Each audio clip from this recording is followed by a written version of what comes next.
Welcome to प्रिपरेशनपुर। आज है 23 अक्टूबर। तो 23 अक्टूबर से रिलेटेड जितने भी करंट अफेयर के क्वेश्चन बनेंगे उसको हम लोग इसमें डिस्कस करेंगे और साथ ही साथ उससे रिलेटेड जो भी फैक्ट बनेंगे मैं आपको बताऊंगा। इन क्वेश्चंस की पीडीएफ फाइल के लिए आप डिस्क्रिप्शन में जाकर टेलीग्राम चैनल को ज्वाइन करें, वहाँ पर आपको इसकी पीडीएफ फाइल मिल जाएगी। और साथ ही साथ फेसबुक पेज को लाइक करें तथा इंस्टाग्राम पे फॉलो करें, वहाँ पर question of the day per day post किए जाते हैं जो कि आपके लिए काफ़ी यूजफुल रहेंगे। अगर ये क्वेश्चन आपको आपके लिए इम्पोर्टेंट लगे तो चैनल को सब्सक्राइब करें, लाइक करें, कमेंट करें एंड शेयर करें। फर्स्ट क्वेश्चन है, हाल ही में भारत के किस राज्य में पहली शिपलेन परियोजना स्थापित की जाएगी? तो इसका जो राइट आंसर हो जाएगा वो हो जाएगा गुजरात। देखिए, गुजरात में 5 शिपलेन सेवाओं में से पहली नर्मदा जिले के केवड़िया में अहमदाबाद में साबरमती नदी को स्टैचू ऑफ यूनिटी से जोड़ने वाली सेवा का 31 अक्टूबर को सरदार वल्लभ भाई पटेल की जयंती पर उद्घाटन किया जाएगा। यह परियोजना जो है केंद्रीय नागरिक उड्डयन मंत्रालय के एक निर्देश का हिस्सा है। इस योजना में अन्य स्थानों में मेहसाणा जिले में धरोई बांध, भावनगर जिले के पालीताना में अंबाजी और शतरंजय बांध को जोड़ने के लिए, और साथ ही अगले चरण में तापी भी इस योजना में शामिल होगा। अब देखिए, बात यहाँ पर गुजरात की है तो ये रहा मैप में गुजरात की जो कैपिटल है वो है गांधीनगर, और यहाँ के जो चीफ मिनिस्टर हैं वो है विजय रूपाणी, और यहाँ के जो गवर्नर हैं वो हैं आचार्य देवव्रत। और गुजरात का राज्य के रूप में गठन 1 मई 1960 को हुआ, इसलिए प्रत्येक वर्ष 1 मई को गुजरात दिवस के रूप में मनाया जाता है। और 1 मई को ही महाराष्ट्र राज्य का भी गठन हुआ था, इसलिए 1 मई को महाराष्ट्र दिवस भी मनाया जाता है, और 1 मई को ही मजदूर दिवस भी मनाया जाता है। नेक्स्ट क्वेश्चन है, हाल ही में किस संगठन ने एक ठोस कचरे की सतत प्रसंस्करण सुविधा विकसित की है? तो इसका जो राइट आंसर हो जाएगा वो हो जाएगा केंद्रीय मैकेनिकल इंजीनियरिंग अनुसंधान संस्थान। देखिए, ठोस कचरे की सतत प्रसंस्करण सुविधा को वैज्ञानिक और औद्योगिक अनुसंधान परिषद यानी कि CSIR और केंद्रीय मैकेनिकल इंजीनियरिंग अनुसंधान संस्थान द्वारा विकसित किया गया है। इस सुविधा ने ठोस अपशिष्टों के विकेंद्रीकृत विघटन करने में मदद की है, और इस प्रणाली का जो उद्देश्य है वो अलगाव की जिम्मेदारियों को पूरा करना है, जो उन्नत अलगाव तकनीकी युक्त या निस्तारण प्रक्रिया को अपनाकर हासिल किया जा सकता है। और सिस्टम ने जैव पाचन प्रक्रिया को अपनाया है क्योंकि इसमें जो है न्यूनतम प्रदूषक कारक है। नेक्स्ट क्वेश्चन है, हाल ही में किसे पहली बार ISA सौर पुरस्कार के तहत कल्पना चावला से सम्मानित किया गया है? तो इसका जो राइट आंसर हो जाएगा वो हो जाएगा डॉक्टर भीम सिंह। देखिए, पहली बार जो है अभी हाल ही में अंतर्राष्ट्रीय सौर गठबंधन सौर पुरस्कार दिए गए हैं, और इन पुरस्कारों को जो है 3 श्रेणियों में दिया गया है। नंबर 1 है कल्पना चावला पुरस्कार, सेकंड है विश्वेश्वरैया पुरस्कार, और थर्ड है दिवाकर पुरस्कार। और इसमें IIT दिल्ली के डॉक्टर भीम सिंह व संयुक्त अरब अमीरात की डॉक्टर आयशा अलनू एमी ने कल्पना चावला पुरस्कार प्राप्त किया है। और यह जो पुरस्कार है उसे सौर ऊर्जा के क्षेत्र में काम करने वाले वैज्ञानिकों के योगदान को मान्यता देने के तहत ये प्रदान किया जाता है। और एशिया प्रशांत क्षेत्र में जापान और यूरोप क्षेत्र में नीदरलैंड को विश्वेश्वरैया पुरस्कार मिला है, और इसके साथ ही साथ अरूसी सोसाइटी और अर्पण संस्थान को दिवाकर पुरस्कार मिला है। नेक्स्ट क्वेश्चन है, हाल ही में कौन सी प्रणाली खाद्य लाइसेंसिंग और पंजीकरण प्रणाली का स्थान लेगी? तो इसका जो राइट आंसर हो जाएगा वो हो जाएगा फास्कोस। देखिए, फास्कोस खाद्य लाइसेंसिंग एवं पंजीकरण प्रणाली की जगह लेगा। भारतीय खाद्य सुरक्षा और मानक प्राधिकरण यानी कि FSSAI ने घोषणा की है कि उसकी खाद्य सुरक्षा अनुपालन प्रणाली यानी कि FSSAI 1 नवंबर 2020 से पूरे देश में परिचालन में आ जाएगी। और वर्तमान में नई प्रणाली जो है वो जून से 9 राज्यों केंद्र शासित प्रदेशों, इसमें है तमिलनाडु, दिल्ली, गुजरात, उड़ीसा, चंडीगढ़, गोवा, मणिपुर, पुडुचेरी और लद्दाख में चालू है। अब देखिए, बात यहाँ पर FSSAI की है। इसकी जो फुल फॉर्म होती है वो होती है food safety and standard authority of India, जिसे कहते हैं भारतीय खाद्य सुरक्षा और मानक प्राधिकरण। यह स्वास्थ्य और परिवार कल्याण मंत्रालय भारत सरकार के तहत गठित एक निकाय है। यह खाद्य सुरक्षा और मानक अधिनियम 2006 के तहत स्थापित किया गया है, जो भारत में खाद्य सुरक्षा और विनियमन से जुड़ा है। नेक्स्ट क्वेश्चन है, हाल ही में जापान ने किस देश के साथ स्वतंत्र और खुले भारत प्रशांत को सुनिश्चित करने के लिए एक समझौते पर हस्ताक्षर किए हैं? तो इसका जो राइट आंसर हो जाएगा वो हो जाएगा वियतनाम। देखिए, जापान और वियतनाम ने 19 अक्टूबर 2020 को स्वतंत्र और खुले भारत प्रशांत को सुनिश्चित करने के लिए एक समझौते पर हस्ताक्षर किए हैं और इस समझौते के तहत जापान वियतनाम को अपने रक्षा उपकरण निर्यात कर सकता है। जापान दक्षिण पूर्व एशिया में अपने संबंधों को बढ़ाने के लिए इंडो पैसिफिक में देशों के साथ इसी तरह के समझौते पर हस्ताक्षर कर रहा है और यह जो समझौता है इससे क्षेत्र में चीन के बढ़ते प्रभाव का मुकाबला किया जाएगा और विवादित दक्षिण चीन सागर क्षेत्र में समुद्री गलियों की रक्षा की जाएगी और इस समझौते के तहत देशों ने आतंकवाद विरोधी उपायों में सहयोग बढ़ाने का काम किया है। देखिए, बात यहाँ पर वियतनाम की है, तो ये रहा मैप में वियतनाम। वियतनाम की जो कैपिटल है यानी कि राजधानी है वो है हनोई और यहाँ के जो राष्ट्रपति हैं वो हैं डू एन फू त्रोंग और यहाँ के जो प्रधानमंत्री हैं वो है ग्यू एन तन जुंग और यहाँ की जो करेंसी यानी कि मुद्रा है वो है दोंग। देखिए, बात यहाँ पर अब जापान की है, तो ये रहा मैप में जापान। जापान की जो कैपिटल है वो है टोक्यो और यहाँ के जो पीएम यानी कि प्राइम मिनिस्टर हैं वो हैं शिंजो आबे और यहाँ की जो पार्लियामेंट यानी कि संसद है वो है नेशनल डाइट और यहाँ की जो करेंसी है वो है जापानीज एन। नेक्स्ट क्वेश्चन है, हाल ही में राष्ट्रीय पहचान डेटाबेस में चेहरे का सत्यापन करने वाला पहला देश कौन सा है? तो इसका जो राइट आंसर हो जाएगा वो हो जाएगा सिंगापुर। देखिए, सिंगापुर ने अपने राष्ट्रीय पहचान डेटाबेस में चेहरे की पहचान को शामिल किया है और इस प्रकार यह अपने राष्ट्रीय डेटाबेस में प्रतियोगी को शामिल करने वाला पहला देश बन गया है। सिस्टम को सिंगा पास फेस वेरिफिकेशन कहा जाता है। यह सार्वजनिक आवास अनुप्रयोगों और कर घोषणाओं सहित 400 ऑनलाइन सेवा प्रदान करता है और इसमें चेहरे की पहचान प्रणाली का उपयोग टैबलेट, कंप्यूटर, सार्वजनिक कियोस्क और सेल फोन पर किया जा सकता है। और यहाँ से एक क्वेश्चन आपको और याद रखना है कि अपना देश भारत जो है वो नाविकों के चेहरों के बायोमेट्रिक डेटा संग्रहित करके बायोमेट्रिक नाविक पहचान दस्तावेज जारी करने वाला दुनिया का ऐसा पहला देश बन गया है। देखिए, बात यहाँ पर अब सिंगापुर की है, तो ये रहा मैप में सिंगापुर।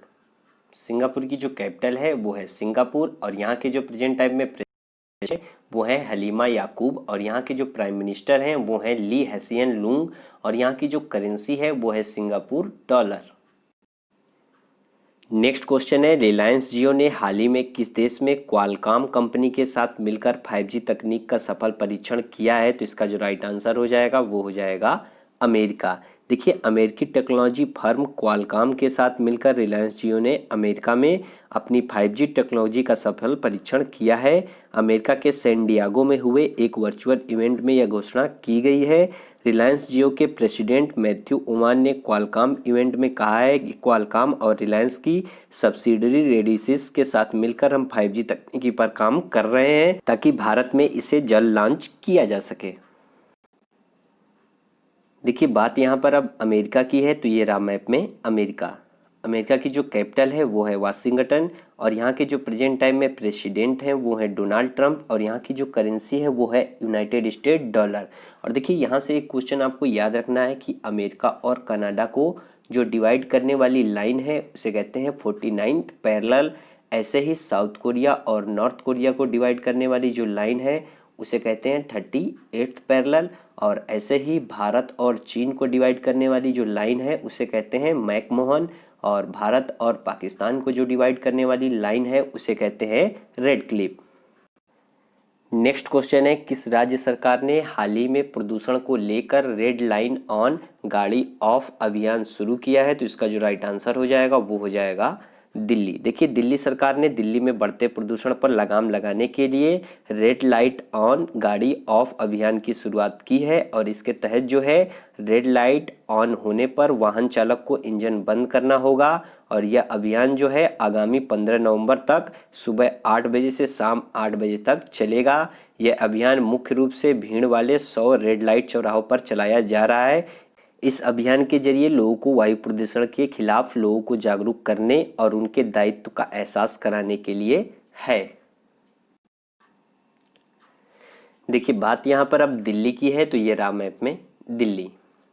दिल्ली के जो प्रेजेंट टाइम में सीएम हैं वो हैं अरविंद केजरीवाल, और यहाँ के जो उपराज्यपाल यानी कि लेफ्टिनेंट गवर्नर हैं वो हैं अनिल बैजल, और यहाँ पे है बहाई मंदिर, इंडिया गेट, हुमायूं का मकबरा, कनॉट प्लेस और अक्षरधाम मंदिर।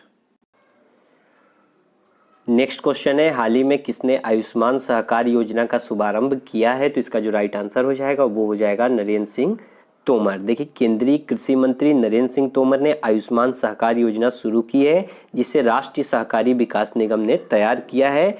और आयुष्मान सहकार योजना भारत में स्वास्थ्य देखभाल बुनियादी ढांचे के निर्माण में सहकारी समितियों को महत्वपूर्ण भूमिका निभाने में मदद करने का एक तरीका है। और इस योजना के तहत जो है भावी सहकारी समितियों को भविष्य में 10,000 करोड़ रुपए के बराबर टर्म लोन मिलेगा।